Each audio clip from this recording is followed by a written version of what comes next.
इस वीडियो में हम बिहार बोर्ड के द्वारा जो मॉडल पेपर इंटरमीडिएट एग्जाम 2022 के लिए जारी किया गया है उसके आंसर को देखेंगे। तो आइए हम शुरू करते हैं वीडियो को और देखते हैं कि बिहार बोर्ड के द्वारा जो ये मॉडल सेट जारी किया गया है उसके अकाउंटेंसी के जो प्रश्न है उसके सही आंसर क्या होंगे। तो आइए हम शुरू करते हैं वीडियो को। 1 नंबर क्वेश्चन है आपका, आय एवं व्यय खाता में लिखा जाता है सभी नगद प्राप्ति एवं भुगतान, सभी उधार प्राप्ति एवं भुगतान, सभी नगद प्राप्ति एवं उधार भुगतान या इनमें कोई नहीं। तो आय एवं व्यय खाते में सभी नगद प्राप्ति और उधार भुगतान, सभी उधार प्राप्ति एवं भुगतान, सभी नगद प्राप्ति एवं भुगतान। तो इसका जो राइट आंसर होगा वो हो जाएगा ऑप्शन नंबर डी, यानी कि इनमें से किसी को नहीं दिखाते हैं। मतलब इसमें केवल आयगत व्यय और आयगत व्यय, चाहे वह उधार हो या नगद हो, उसको दिखाया जाता है। तो ऑप्शन नंबर डी सही हो जाएगा। क्वेश्चन नंबर 2 है, विशिष्ट दान है पूंजीगत प्राप्ति, आयगत प्राप्ति, संपत्ति, इनमें कोई नहीं। तो विशिष्ट दान मतलब जब विशेष उद्देश्य के लिए प्राप्त होगा तो वह पूंजीगत प्राप्ति हो जाएगा। ऑप्शन नंबर ए सही होगा। क्वेश्चन नंबर 3,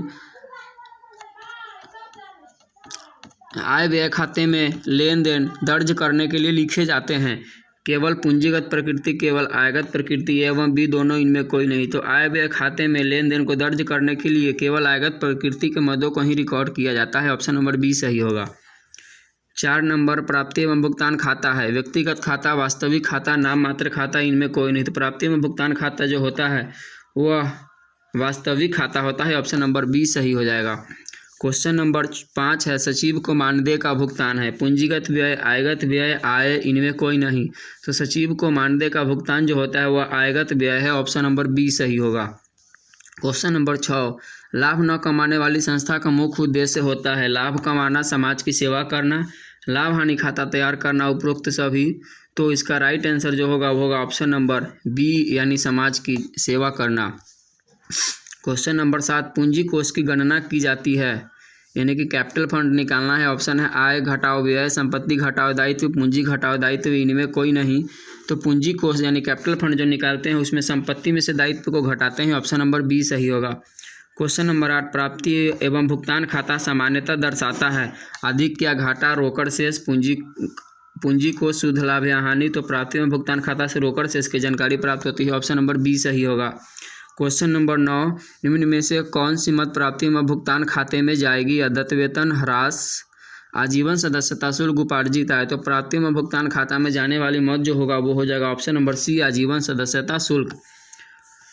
क्वेश्चन नंबर 10, निम्न में से कौन सी आय नहीं है? चंदा, दान, टिकट की बिक्री, एंडोनमेंट फंड। तो इनमें से ऑप्शन नंबर डी जो होगा एंडोनमेंट फंड, वह दान नहीं माना जाता है। ऑप्शन नंबर डी सही होगा। क्वेश्चन नंबर 11, प्राप्ति एवं भुगतान खाता सारांश है समस्त पूंजीगत प्राप्ति एवं भुगतान का, समस्त आयगत प्राप्ति एवं भुगतान का, समस्त आयगत एवं पूंजीगत प्राप्ति एवं भुगतान का, उपरोक्त में से कोई नहीं। तो प्राप्ति एवं भुगतान खाता जो होता है समस्त आयगत एवं पूंजीगत प्राप्ति एवं भुगतानों का सारांश होता है। ऑप्शन नंबर सी सही होगा। क्वेश्चन नंबर 12, साझेदारी संलेख के अभाव में साझेदारी संलेख के अभाव में साझेदार पाने का हकदार नहीं है पूंजी पर ब्याज, वेतन, कमीशन, इनमें कोई नहीं। तो साझेदारी संलेख के अभाव में इनमें से किसी भी चीज़ को साझेदार को नहीं दिया जाता है। ऑप्शन नंबर डी हो जाएगा। क्वेश्चन नंबर 13, निम्न में इनमें से कौन साझेदारी की विशेषता नहीं है? समझौता, लाभ विभाजन, सीमित दायित्व, 2 या 2 से अधिक व्यक्ति। तो इसमें से सीमित दायित्व जो है वह साझेदारी की विशेषता नहीं है।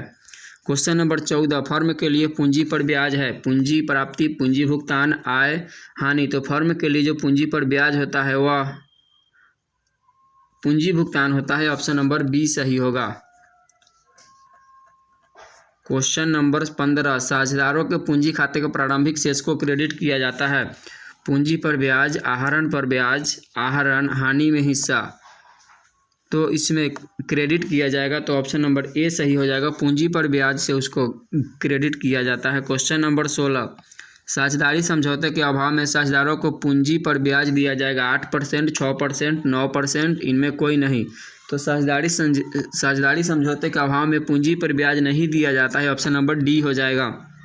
क्वेश्चन नंबर 17, चालू खाता है व्यक्तिगत खाता, वास्तविक खाता, नाम मात्र खाता, इनमें कोई नहीं। तो चालू खाता जो होता है वह व्यक्तिगत खाता है। ऑप्शन नंबर ए सही होगा। क्वेश्चन नंबर 18, पूंजी पर ब्याज है व्यय, विनियोजन, लाभ इनमें कोई नहीं। तो पूंजी पर जो ब्याज होता है वह लाभ का विनियोजन होता है। ऑप्शन नंबर बी सही होगा। क्वेश्चन नंबर 19, साझेदारों का फर्म से संबंध होता है। स्वामी का, एजेंट का, स्वामी एवं एजेंट का,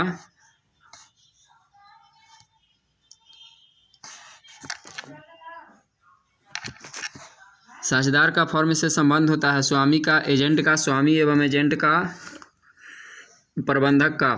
तो इसका राइट आंसर होगा ऑप्शन नंबर सी, स्वामी एवं एजेंट का। क्वेश्चन नंबर 20, साझेदारों का दायित्व होता है सीमित, असीमित, साझेदारी अधिनियम द्वारा निर्धारित, इनमें कोई नहीं। तो साझेदारों का दायित्व होता है वह होता है असीमित। ऑप्शन नंबर बी सही होगा। क्वेश्चन नंबर 21, साझेदारी अनुबंध बनाना है अनिवार्य, ऐच्छिक, अंशतः अनिवार्य, इनमें कोई नहीं। तो साझेदारी अनुबंध बनाना ऐच्छिक होता है। ऑप्शन नंबर बी सही हो जाएगा। क्वेश्चन नंबर 22, सामान्य संचय खाता हमेशा दर्शाता है डेबिट शेष, क्रेडिट शेष, डेबिट तथा क्रेडिट शेष, इनमें कोई नहीं। तो सामान्य संचय खाता का हमेशा क्रेडिट शेष होता है। Option number B. Question number 23, पुनर्मूल्यांकन खाते में क्रेडिट पक्ष के डेबिट पक्ष पर आधिक्य को क्या कहते हैं। तो रिवैल्यूएशन अकाउंट में क्रेडिट पक्ष का डेबिट पक्ष पर आधिक्य जो होगा वह लाभ कहलाता है। ऑप्शन नंबर ए सही होगा। क्वेश्चन नंबर 24, वर्तमान साझेदारों के लाभ विभाजन अनुपात में परिवर्तन से होता है फर्म का पुनर्मूल्यांकन, फर्म का पुनर्गठन, फर्म का समापन, इनमें कोई नहीं। तो जब लाभ विभाजन अनुपात में परिवर्तन होता है तो इसे फर्म का पुनर्गठन होता है। Option number B. Question number 25, साझेदारी फर्म के पुनर्गठन पर अलिखित दायित्व का लेखा करने पर होगा। वर्तमान साझेदारों को लाभ, वर्तमान साझेदारों को हानि, वर्तमान साझेदारों को न लाभ न हानि, इनमें कोई नहीं। तो अलिखित दायित्व का लेखा करने पर वर्तमान साझेदारों को हानि होगा। ऑप्शन नंबर बी सही हो जाएगा। क्वेश्चन नंबर 26, ख्याति है मूर्त संपत्ति, अमूर्त संपत्ति, चालू संपत्ति, इनमें कोई नहीं। तो ख्याति जो होता है वह एक अमूर्त संपत्ति है। ऑप्शन नंबर बी सही होगा। क्वेश्चन नंबर 27, सामान्य लाभ पर औसत लाभ का आधिक्य कहलाता है अधिलाभ, निश्चित लाभ, असामान्य लाभ, समान लाभ। तो सामान्य लाभ पर औसत लाभ का अधिलाभ कहलाएगा। Option number A.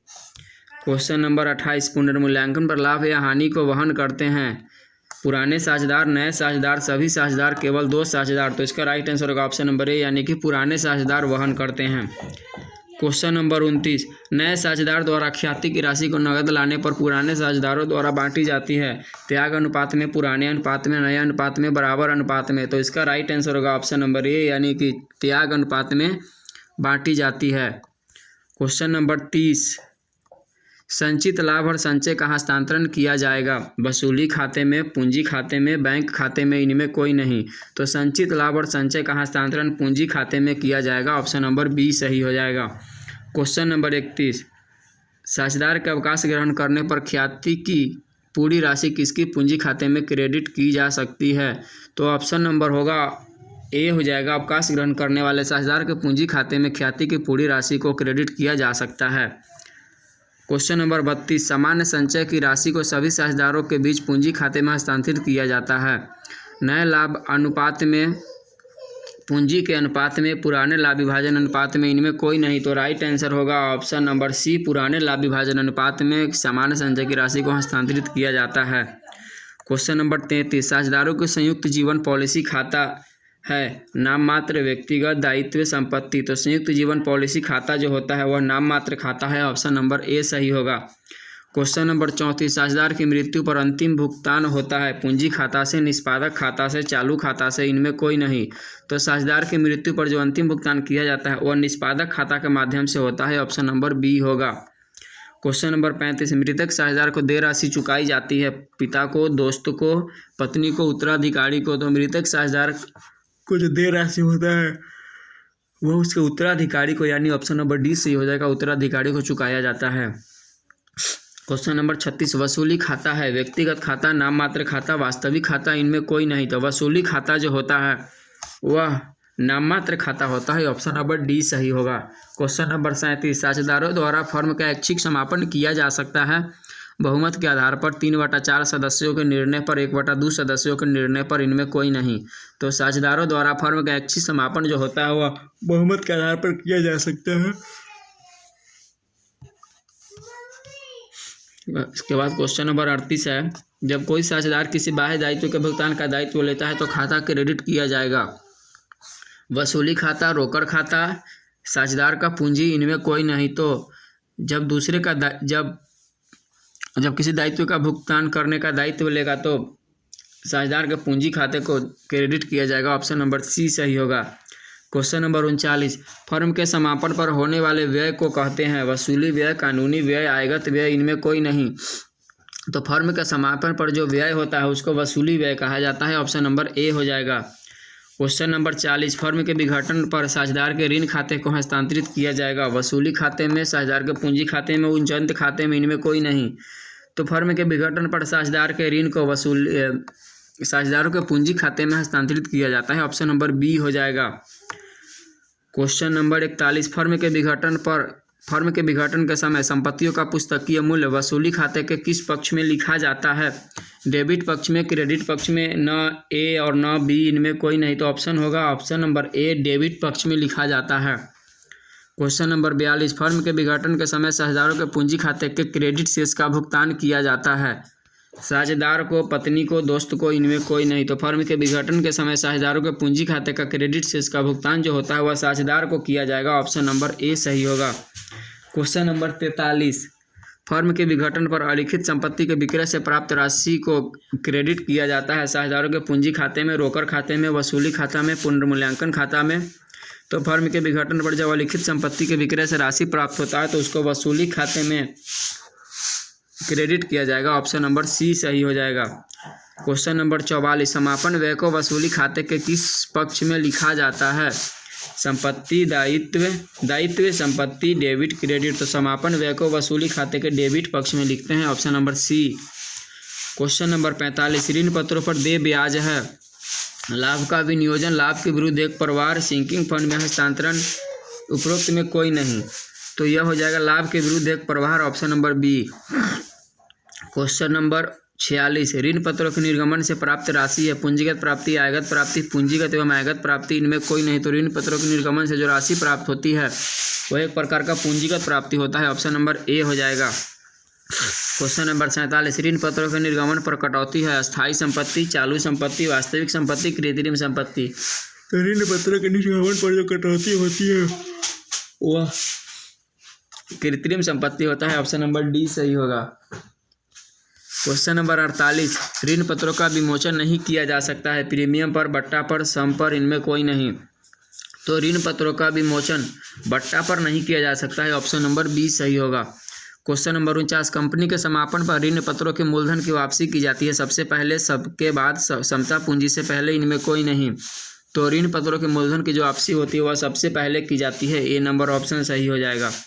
Question number 50, ऋण पत्रों के निर्गमन पर दिया जाने वाला बट्टा किस प्रकृति का होता है? आयगत हानि, पूंजीगत हानि, स्थगित आयगत व्यय, इनमें कोई नहीं। ऑप्शन नंबर सी हो जाएगा, स्थगित आयगत व्यय। क्वेश्चन नंबर 51, कंपनी के आर्थिक चिट्ठे में ऋण पत्रों को किस शीर्षक के अंतर्गत दिखाया जाता है? असुरक्षित ऋण, दीर्घकालीन ऋण, चालू दायित्व, संचय तदाधिकेश। तो ऋण पत्रों को दीर्घकालीन ऋण के अंतर्गत दिखाते हैं। Option number B. Question number 52, ऋण पत्र जो कि मात्र सुपुर्द कर देने पर हस्तांतरित हो जाते हैं कहे जाते हैं? रजिस्टर्ड ऋण पत्र, प्रथम ऋण पत्र, वाहक ऋण पत्र, इनमें कोई नहीं। तो इसका आंसर होगा ऑप्शन नंबर सी, वाहक ऋण पत्र। क्वेश्चन नंबर 53, यदि विक्रेताओं को 5,000 की शुद्ध संपत्तियों के प्रतिफल के बदले में रुपये 4,50,000 के ऋण पत्र निर्गमित किए जाते हैं तो शेष 50,000 किस खाते में क्रेडिट किए जाएंगे? तो 5 लाख की शुद्ध संपत्ति के प्रतिफल के बदले में 4,50,000 का ऋण पत्र निर्गमित किया गया है तो 50,000 को लाभ हानि विवरण में क्रेडिट करेंगे। ऑप्शन नंबर ए सही होगा। क्वेश्चन नंबर 54, बैंक से लिए गए ऋण के लिए ऋण पत्रों का सहायक प्रतिभूति के रूप में निर्गमन किए जाने पर किस खाते को डेबिट किया जाएगा? बैंक खाता, बैंक ऋण खाता, ऋण खाता, ऋण पत्र उचंत खाता। तो इसका आंसर होगा ऑप्शन नंबर डी, ऋण पत्र उचंत खाता। क्वेश्चन नंबर 15, अपने ऋण पत्रों के रद्द करने पर हुए लाभ को हस्तांतरित किया जाता है लाभ हानि विवरण में, लाभ हानि विनियोजन विवरण में, सामान्य संचय में, पूंजी संचय खाता में। ऑप्शन नंबर डी हो जाएगा, पूंजी संचय खाता में। क्वेश्चन नंबर 56, कंपनी नियम 2014 के अनुसार शोधन के पूर्व शोधनीय ऋण पत्रों के अंकित मूल्य का कम से कम कितने प्रतिशत से ऋण पत्र शोधन का निर्माण करना होगा? ऑप्शन है 50%, 25%, 70%, 100%, तो राइट आंसर होगा ऑप्शन नंबर ए यानी 50%। क्वेश्चन नंबर 57, सिंकिंग फंड निवेश पर ब्याज को क्रेडिट किया जाता है। लाभ हानि विवरण में सिंकिंग फंड खाता में, सामान्य संचय खाता में, सिंकिंग फंड निवेश खाता में, तो ऑप्शन नंबर बी सही होगा, सिंकिंग फंड खाता में। क्वेश्चन नंबर 58, खुले बाजार से क्रय किए गए ऋण पत्रों को यदि तुरंत रद्द नहीं किया जाता है तो यह है चालू संपत्ति, चालू दायित्व, विनियोग, लाभ, तो ऑप्शन नंबर सी सही होगा, विनियोग। क्वेश्चन नंबर 58, सभी ऋण पत्रों का शोधन कर लिया जाता है तो ऋण पत्र शोधन कोष खाता के शेष को हस्तांतरित किया जाता है। पूंजी संचय में, सामान्य संचय में, लाभ हानि नियोजन में कोई नहीं, तो ऑप्शन होगा पूंजी संचय खाते में। क्वेश्चन नंबर 60, ऋण पत्रों के शोधन पर प्रीमियम खाता है। व्यक्तिगत खाता, वास्तविक खाता, नाम मात्र खाता, उचंती खाता, तो राइट आंसर होगा ऑप्शन नंबर डी, उचंती खाता। सामग्री के उपयोग के आधार पर इनमें से कौन सा वित्तीय विश्लेषण के प्रकार है? आंतरिक विश्लेषण, बाह्य विश्लेषण, आंतरिक अंकेक्षण, ए एवं बी दोनों, तो ऑप्शन नंबर डी सही होगा, ए एवं बी दोनों। क्वेश्चन नंबर 62, निम्न में कौन सा कथन सही है? प्रतिधारित आय बराबर कुल आगम, प्रतिधारित आय बराबर कुल आगम घटाओ व्यय, प्रतिधारित आय बराबर सकल लाभ, ऑप्शन नंबर डी इनमें कोई नहीं, तो इसका राइट आंसर जो होगा ऑप्शन नंबर बी हो जाएगा, प्रतिधारित आय बराबर कुल आगम घटाओ व्यय। क्वेश्चन नंबर 63, जब दो या दो से अधिक संस्थाओं के वित्तीय विवरणों का विश्लेषण किया जाता है तो इसे कहा जाता है आंतरिक फर्म विश्लेषण, अंतर संस्था विश्लेषण, शीर्ष विश्लेषण, इनमें कोई नहीं, तो इसका सही आंसर होगा अंतर संस्था विश्लेषण, option number B. Question number 64, निम्न में से कौन सा वित्तीय विवरण की सीमा है? दिखावटीपन, मूल्य का आधार, शुद्धता की कमी, उपरोक्त सभी, तो ऑप्शन नंबर डी जो होगा उपरोक्त सभी सही आंसर होगा। क्वेश्चन नंबर 65, प्रक्रिया के आधार पर निम्न में से कौन सा वित्तीय विश्लेषण के प्रकार है? क्षैतिज विश्लेषण, शीर्ष विश्लेषण, अनुपात विश्लेषण, ए एवं बी दोनों, ऑप्शन नंबर डी हो जाएगा, ए एवं बी दोनों। क्वेश्चन नंबर 66, संचालकों की रिपोर्ट कंपनी की किस सभा में प्रस्तुत की जाती है? संचालकों की सभा में, वार्षिक साधारण सभा में, प्रबंधकों की सभा में, उपरोक्त सभी, तो ऑप्शन नंबर डी जो होगा वार्षिक साधारण सभा सही आंसर होगा। क्वेश्चन नंबर 67, निम्न में से कौन सा कथन सही है? संपत्ति बराबर दायित्व प्लस अंशधारियों का कोष, संपत्ति बराबर कुल कोष, संपत्ति बराबर बाहरी व्यक्तियों के कोष, उपरोक्त में कोई नहीं, तो ऑप्शन नंबर ए जो होगा संपत्ति बराबर दायित्व प्लस अंशधारियों का कोष सही होगा। क्वेश्चन नंबर 68, लाभ हानि खाते के लाभ व हानि खाते विवरण को कहते हैं आर्थिक चिट्ठा, आय विवरण, परिचालन लाभ, विनियोग, तो लाभ हानि खाते विवरण को आय विवरण भी कहा जाता है, ऑप्शन नंबर बी सही होगा।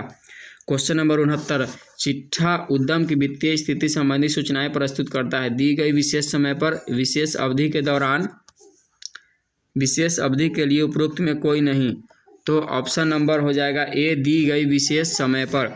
क्वेश्चन नंबर 70, एक व्यावसायिक उद्यम के वित्तीय विवरण में सम्मिलित होते हैं चिट्ठा, लाभ हानि विवरण, रोकड़ प्रवाह विवरण, उपरोक्त सभी, तो इसका ऑप्शन नंबर डी सही होगा, उपरोक्त सभी सम्मिलित होते हैं। क्वेश्चन नंबर 71, प्रवृत्ति अनुपात तथा प्रवृत्ति प्रतिशत प्रयोग किए जाते हैं। प्रावैगिक विश्लेषण, स्थैतिक विश्लेषण, क्षैतिज विश्लेषण, लंबवत विश्लेषण, तो इसका राइट आंसर होगा ऑप्शन नंबर डी यानी कि लंबवत विश्लेषण। क्वेश्चन नंबर 72, वित्तीय विवरणों की तुलना के लिए उपकरण है। तुलनात्मक आर्थिक चिट्ठा, तुलनात्मक आय विवरण, समरूप विवरण, उपरोक्त सभी, तो राइट आंसर होगा ऑप्शन नंबर डी, उपरोक्त सभी। क्वेश्चन नंबर 73, प्रवृत्ति प्रतिशत की गणना के लिए किसी भी वर्ष को चुना जा सकता है। चालू वर्ष, गत वर्ष, आधार वर्ष, इनमें कोई नहीं, तो ऑप्शन नंबर सी होगा आधार वर्ष। क्वेश्चन नंबर 74, एक अंशधारियों द्वारा वित्तीय विवरण का विश्लेषण उदाहरण है। बाह्य विश्लेषण, आंतरिक विश्लेषण, लंबवत विश्लेषण, क्षैतिज विश्लेषण, तो एक अंशधारी के द्वारा वित्तीय विवरण का विश्लेषण जो होगा वह आंतरिक विश्लेषण का उदाहरण है, ऑप्शन नंबर बी सही होगा। क्वेश्चन नंबर 75, वित्तीय विश्लेषण के लिए उपकरण सामान्यतः प्रयुक्त है। तुलनात्मक विवरण, सामान्य आकार विवरण, लेखांकन अनुपात, उपरोक्त सभी, तो राइट आंसर होगा ऑप्शन नंबर डी, उपरोक्त सभी। क्वेश्चन नंबर 76, समरूप विवरण को निम्नलिखित के नाम से भी जाना जाता है। गतिशील विश्लेषण, क्षैतिज विश्लेषण, लंबवत विश्लेषण, बाह्य विश्लेषण, तो समरूप विश्लेषण को लंबवत विश्लेषण के नाम से भी जानते हैं, ऑप्शन नंबर सी सही होगा। क्वेश्चन नंबर 77, आयकर का भुगतान माना जाता है प्रत्यक्ष व्यय, अप्रत्यक्ष व्यय, संचालन व्यय, उपरोक्त में कोई नहीं, तो ऑप्शन नंबर ए जो होगा सही होगा, प्रत्यक्ष व्यय। क्वेश्चन नंबर 78 आदर्श तरल अनुपात है 2:1, 1:1, 5:1, 4:1। तो इसका सही आंसर होगा आदर्श तरल अनुपात का option number B 1:1। Question number 79 जब चालू अनुपात 2:5 और चालू दायित्व की राशि 25,000 हो तो चालू संपत्ति की राशि क्या होगा। चालू अनुपात 2:5 दिया हुआ है और चालू दायित्व दिया हुआ है, मतलब 5 भाग दिया हुआ है तो 1 भाग के लिए होगा 5,000, तो 2 भाग के लिए हो जाएगा 10,000। ऑप्शन नंबर सी सही होगा। क्वेश्चन नंबर 80 तरल संपत्ति में शामिल नहीं है स्कंध, देनदार, प्राप्य, बिल, नगद। तो तरल संपत्ति में इसमें से स्टॉक शामिल नहीं होगा। ऑप्शन नंबर ए सही हो जाएगा।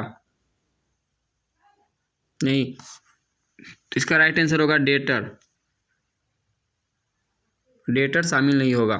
क्वेश्चन नंबर 81 तरल अनुपात है तरल संपत्ति बटा चालू दायित्व, चालू दायित्व बटा तरल संपत्ति, चालू संपत्ति बटा चालू दायित्व, इनमें कोई नहीं। तो तरल अनुपात पूछा है, मतलब ऑप्शन नंबर ए हो जाएगा चालू संपत्ति घटाओ चालू दायित्व। क्वेश्चन नंबर 82 चालू अनुपात में शामिल है स्टॉक, डेटर, रोकर, इनमें सभी। तो इसका राइट आंसर होगा ऑप्शन नंबर डी, इनमें सभी। क्वेश्चन नंबर 83 फर्म के विघटन पर बैंक अधिविकर्ष को हस्तांतरित करेंगे रोकर खाते में, बैंक खाते में, वसूली खाते में, पूंजी खाते में। तो बैंक अधिविकर्ष को वसूली खाते में हस्तांतरित करेंगे। ऑप्शन नंबर सी सही होगा। क्वेश्चन नंबर 84 उधार और संग्रह नीतियों के मूल्यांकन में उपयोगी है औसत भुगतान अवधि, चालू अनुपात, औसत संग्रह अवधि, इनमें कोई नहीं। तो राइट आंसर होगा ऑप्शन नंबर सी औसत संग्रह अवधि। क्वेश्चन नंबर 85 ऋण क्षमता अनुपात है तरलता अनुपात, क्रियाशीलता अनुपात, शोधन क्षमता अनुपात, संचालन अनुपात। तो राइट आंसर होगा ऑप्शन नंबर सी शोधन क्षमता अनुपात। क्वेश्चन नंबर 86 निम्न में से कौन सा गैर संचालन व्यय है। किराया, बिक्री व्यय, मजदूरी, मशीन विक्रय पर हानि। तो ऑप्शन नंबर डी जो होगा मशीन विक्रय पर हानि सही आंसर होगा। क्वेश्चन नंबर 87 सकल लाभ अनुपात सकल लाभ के साथ किसका अनुपात है। शुद्ध नकद बिक्री, शुद्ध उधार बिक्री, अंतिम रहतिया, शुद्ध कुल बिक्री। तो राइट आंसर होगा ऑप्शन नंबर डी शुद्ध कुल बिक्री। क्वेश्चन नंबर 88 लाभदायकता अनुपात को सामान्यतः व्यक्त किया जाता है साधारण अनुपात में, गुना में, प्रतिशत में, उपरोक्त सभी में। तो लाभदायकता अनुपात को प्रतिशत में व्यक्त किया जाता है। ऑप्शन नंबर सी सही होगा। क्वेश्चन नंबर 89 इनमें से कौन सी वित्तीय क्रिया के अंतर्गत आती है। समता अंशों के निर्गमन से प्राप्तियां, नगद बिक्री, बैंक में रोकर, भवन का क्रय।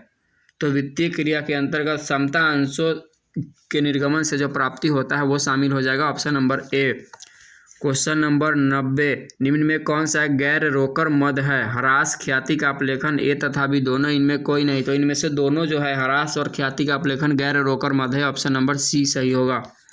क्वेश्चन नंबर 91 रोकर प्रवाह विवरण संबंधित है accounting standard 3, accounting standard 6, accounting standard 9, accounting standard 12। तो ऑप्शन नंबर ए जो होगा अकाउंटिंग स्टैंडर्ड 3 सही हो जाएगा।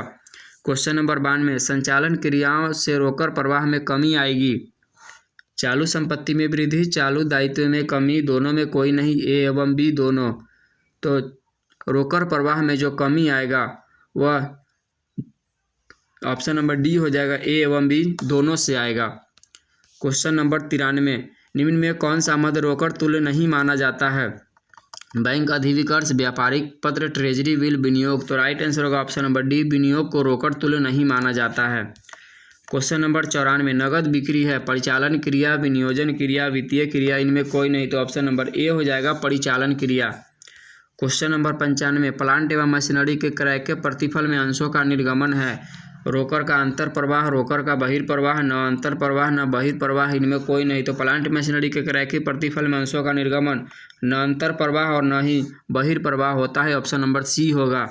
क्वेश्चन नंबर 96 संचालन क्रियाओं से रोकर प्रवाह ज्ञात करते समय किसे घटाया जाएगा। लेनदार में वृद्धि, देनदार में वृद्धि, देनदार में कमी, पूर्वदत्त व्यय में कमी। तो इसका राइट आंसर होगा ऑप्शन नंबर बी देनदार में वृद्धि को घटाया जाएगा। क्वेश्चन नंबर 97 संचालन क्रियाओं से रोकर प्रवाह ज्ञात करते समय निम्न में कौन सा जोड़ा जाएगा। स्टॉक में वृद्धि, लेनदार में वृद्धि, देय विपत्र में कमी, इनमें कोई नहीं। तो यहाँ जोड़ना है तो इसमें ऑप्शन नंबर बी जो हो जाएगा सही होगा, लेनदार में वृद्धि। क्वेश्चन नंबर 98 साझेदारों के पूंजी खाते को क्रेडिट किया जाता है पूंजी पर ब्याज से, आहरण पर ब्याज से, आहरण से, हानि में हिस्सा से। तो पूंजी खाते को क्रेडिट करना है, मतलब पूंजी पर ब्याज से क्रेडिट करेंगे, ऑप्शन नंबर ए। 99, नए साझेदार द्वारा नगद लाई गई ख्याति की राशि कहलाती है। संपत्ति, लाभ, प्रीमियम, इनमें कोई नहीं, तो ऑप्शन नंबर सी हो जाएगा, प्रीमियम कहलाती है। क्वेश्चन नंबर 100, दायित्व में कमी है। दायित्व, हानि, व्यय, लाभ। तो दायित्व में जो कमी होता है उससे लाभ होता है, ऑप्शन नंबर डी सही हो जाएगा। तो ये था अकाउंटेंसी के 100 वैसे प्रश्न जो बिहार बोर्ड के द्वारा उसके ऑफिशियल मॉडल पेपर में जारी किए गए। इसी प्रकार के हम आपके लिए ईपीएस और अकाउंटेंसी और कोशिश करेंगे कि और भी दूसरे सब्जेक्ट का वीडियो लाए। तो इस प्रकार के वीडियो के लिए आप इस चैनल को सब्सक्राइब कर सकते हैं। फिर मिलते हैं दूसरे वीडियो में।